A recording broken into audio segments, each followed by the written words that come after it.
ఎన్టీఆర్ గారి వైఫ్, ఎన్టీఆర్ గారి మదరు, ఎన్టీఆర్ గారి స్నేహితులు అందరూ కూడా నన్ను తిట్టుకున్నారు అని మాట్లాడుతున్నారు ఆయన.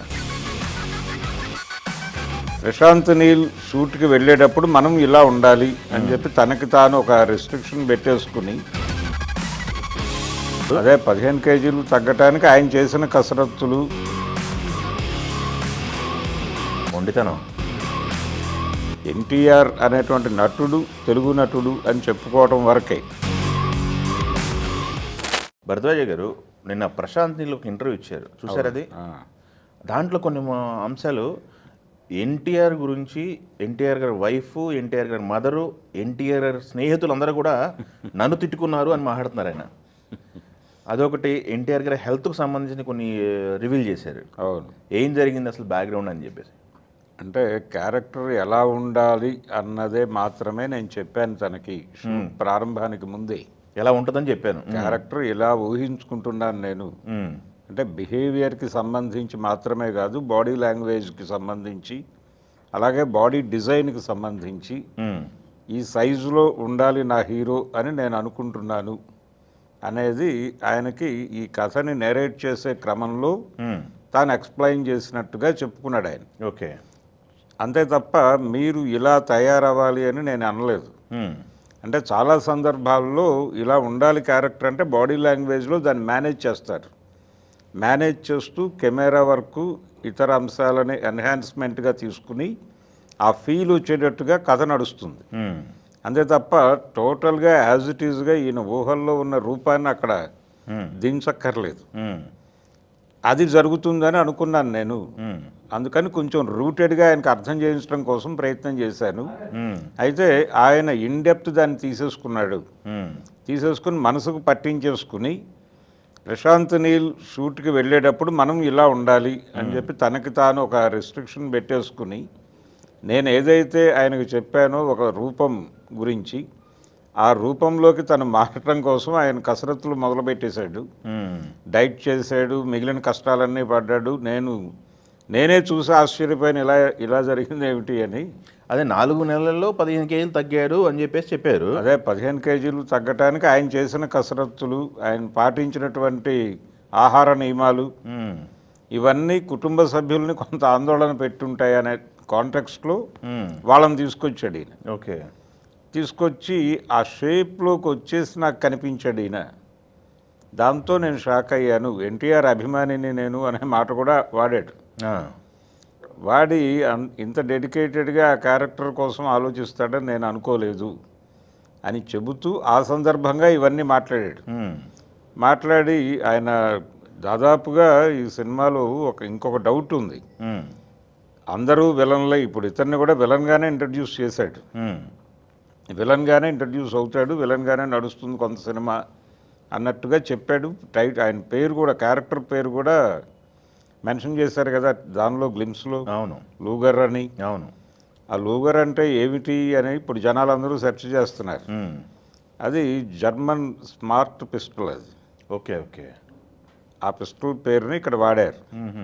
కాబట్టి ఇది పవర్ఫుల్ వెపన్, అంటే హిమ్సెల్ఫ్ యాజ్ ఏ వెపన్ అన్నట్టుగా తయారు చేశాడు ఆ క్యారెక్టర్ని.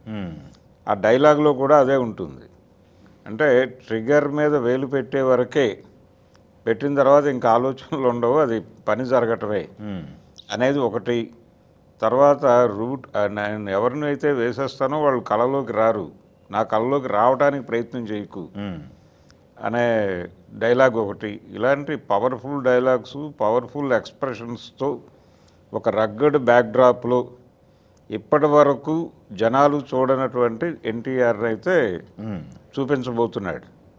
ఆయన ఊహల్లో ఉన్నటువంటి ప్రతి అంశాన్ని తనకు ఎక్స్ప్లెయిన్ చేసినప్పుడు ఏ ఇంటెన్సిటీతో చెప్పాడో ఆ ఇంటెన్సిటీతో కనబడటం కోసం ఈయన ప్రయత్నం చేస్తున్నాడు. అదే క్యారెక్టర్ కోసం ప్రాణం పెట్టాడు అని చెప్పి మాట్లాడుతున్నాడు. అంతే, క్యారెక్టర్ కోసం ఏం చేయడానికైనా మేము సిద్ధం అన్నట్టుగా వెళ్తున్నాడు.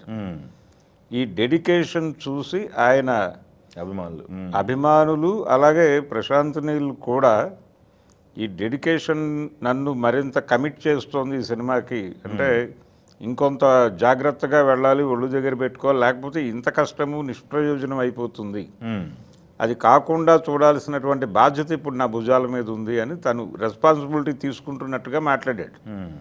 అది పాజిటివ్ సైనే. ఆల్రెడీ కొంత షూట్ అయిపోయింది, బ్యాలెన్స్ ఏదో ఉంది, నడుపుతున్నారు. ఇది అంతర్జాతీయ స్థాయి కథ కాబట్టి ఇది డెఫినెట్గా ఇంటర్నేషనల్ మార్కెట్ని టార్గెట్ చేసి నడుస్తున్నటువంటి సినిమా. ఇప్పుడు సినిమా అనేది భాషలకు అతీతంగా మారిపోయింది. భాషలు ప్రాంతాలని దాటేసి వెళ్ళిపోయినటువంటి సినిమాని చూస్తున్నాం. ఇది తెలుగు సినిమా అనడానికి అవకాశం లేదు. ఎన్టీఆర్ అనేటువంటి నటుడు తెలుగు నటుడు అని చెప్పుకోవడం వరకే. ఏ సినిమాకి భాషా భేదం లేదు. ఇప్పుడు 3 సినిమాలు ఉన్నాయి: global cinema, national cinema, local cinema, అంతే. ఈ మూడు తప్ప మిగిలినటువంటి Telugu cinema, Hindi cinema, Malayalam cinema ఇవన్నీ వెళ్ళిపోయినాయి పక్కకి. లాంగ్వేజ్ ఇవి లేవు ఇప్పుడు. ఆ కట్టుబాట్లన్నీ తెంచేసుకుని సినిమా ముందుకు వెళ్ళిపోయింది. కనుక సబ్జెక్టు ఆ రేంజ్లో తీసుకున్నాడు. దానికి కావలసినటువంటి ప్రతిదీ ఆయన సమకూరుస్తున్నాడు. క్యారెక్టర్ పరంగా ప్రతి క్యారెక్టర్ అలాగే కనిపిస్తోంది. అనిల్ కపూర్ కూడా అలాగే కనిపించాడు. అలా ఒక కొత్త డిజైన్లో నడుస్తున్నటువంటి సినిమా. అందరూ డెడికేటెడ్గా ఉన్నారు. ఈ డెడికేషన్ అనేది నిజానికి నందమూరి ఫ్యామిలీలో మొదటి నుంచి కనిపిస్తుంది. అది అంటే ఒక క్యారెక్టర్ అనుకున్న తర్వాత అది స్క్రీన్ మీద ఇలా ఉంటే బాగుంటుంది అని కనుక డిస్కషన్స్లో వస్తే దాన్ని చేయటానికి ఏం చేయాలి అనేది ఆలోచించేవాళ్ళు. అది మనం ఏదో ఊహించుకున్నాం కానీ అది వస్తుందా అనేది పక్కన పెట్టేయటం కాకుండా ఎందుకు వచ్చిందో మనకు ఊహ వచ్చింది కదా, అది నిజం చేయటానికి ఏం చేయాలో ఆలోచిద్దాం అన్నట్టుగా నడిచిన సందర్భాలు ఉన్నాయి. పర్టికులర్గా ఆయన 10 తలల రావణుడు, సీతారాం కళ్యాణంలో ఏ తలకు ఆ తల ఎక్స్ప్రెషన్ విడిగా ఉండాలి, అది అసెంబ్లీ అయి ఉండాలి. అలా ఉంటే బాగుంటుందని అనిపించింది నాకు స్క్రిప్ట్ తయారు చేస్తున్న టైంలో అని ఈయన అన్నాడు. అది సాధ్యమవుతుందా కాదా అనేది రవి నగాయిష్తో కూర్చుని మాట్లాడారు. మాట్లాడితే మీరు గనక ఒక ఫుల్ డే భోజనం మానేసి నాతో ఉంటానంటే నేను అది చేయగలను. శిలలాగా మారిపోవాలి అంతే. ఎక్స్ప్రెషన్ శిల అంతే. అలా ఉండి అంటే మీరు ఎన్ని ఎక్స్ప్రెషన్స్ ఇవ్వదలుచుకున్నారు, నేను మాస్క్ షాట్లు పెట్టుకుంటూ వెళ్ళిపోతా. లెన్స్కి మాస్క్ వేసేవాళ్ళు అప్పట్లో. ఎక్కడి వరకు ఎక్స్పోజ్ అవ్వాలో అక్కడ వరకే అవుతుంది అది. ఓకే. అది ఓపెన్ చేసినప్పుడు మీరు ఏ ఎమోషన్ కావాలన్నారో అది పలికించండి. అది అయిపోయిన తర్వాత ఇంకొకటి, అలా 10 నడపాలి. 10 1 ఫ్రేమ్లో క్యాప్చర్ చేసుకుంటే వెళ్ళేవాళ్ళు. ఇదంతా అయ్యే వరకు మీకు భోజనము లేదు, ఏం లేదు, ఇక్కడే ఉండాలి, కదలడానికి వీల్లేదు. ఇది మార్చడానికి లేదు పొజిషన్. దానికి మీకు ఓకే అయితే నేను చేద్దామన్నాడు. మొండితనం. చేద్దామని చేసాడు. అది అద్భుతంగా పేలింది తెర మీద. అంటే అంతిమంగా ఆడియన్స్ సాటిస్ఫై అవ్వటము, వాళ్ళకి తెర మీద కొత్తగా కనిపించటం. అలాగే సతీ సావిత్రిలో యముడి గెటప్ రొటీన్ యముడి గెటప్ కాకుండా భిన్నంగా వెళ్ళాలి అని చెప్పి ఆర్ట్ డైరెక్టర్తో కూర్చుని డిజైన్స్ చేసి, ఆ డిజైన్లో ఒకటి కొంచెం క్రిటికల్గా ఉంది, డైరెక్టర్ గారే వద్దని చెప్పాడు. బిఎస్ సుబ్బారావు గారు వద్దు, అది అనవసరంగా అంత రిస్కీ గెటప్లు వద్దు మనకి అంటే, లేదు థియేటర్లో కూర్చున్న ఆడియన్ థ్రిల్ ఫీల్ అవటమే మన లక్ష్యం కాబట్టి ఇది కష్టమైనప్పటికీ మనం చేసేద్దామని చెప్పి ఆయన అలాగే వెళ్ళాడు.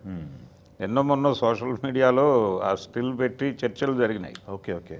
ఇలా ఎలా అంగీకరించి ఉంటాడు అని. ఆయన అంగీకరించాడు, అది చేశాడు, అది పేలింది తెర మీద.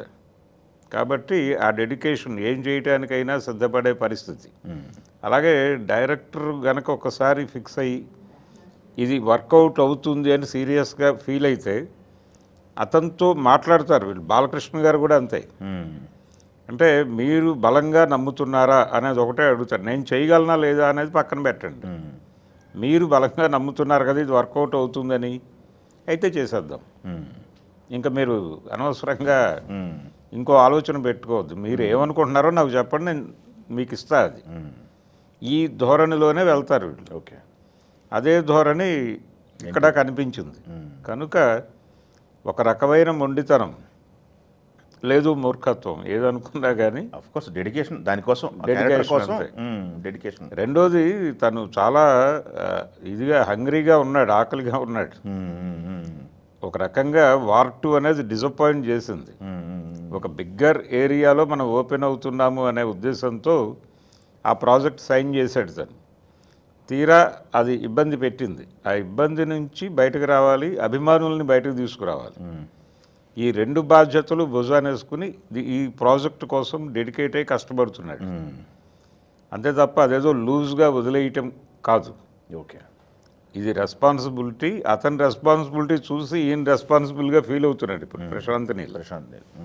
అందుకని ఇది డెఫినెట్గా వర్కౌట్ అయ్యే సినిమా అనే కాన్ఫిడెన్స్ ఆయన ప్రెస్ మీట్ నుంచి మళ్ళీ జనాలు ఛార్జ్ అయ్యారు. యాక్చువల్గా గ్లిమ్సే చాలా ఛార్జ్ చేసింది. అవును.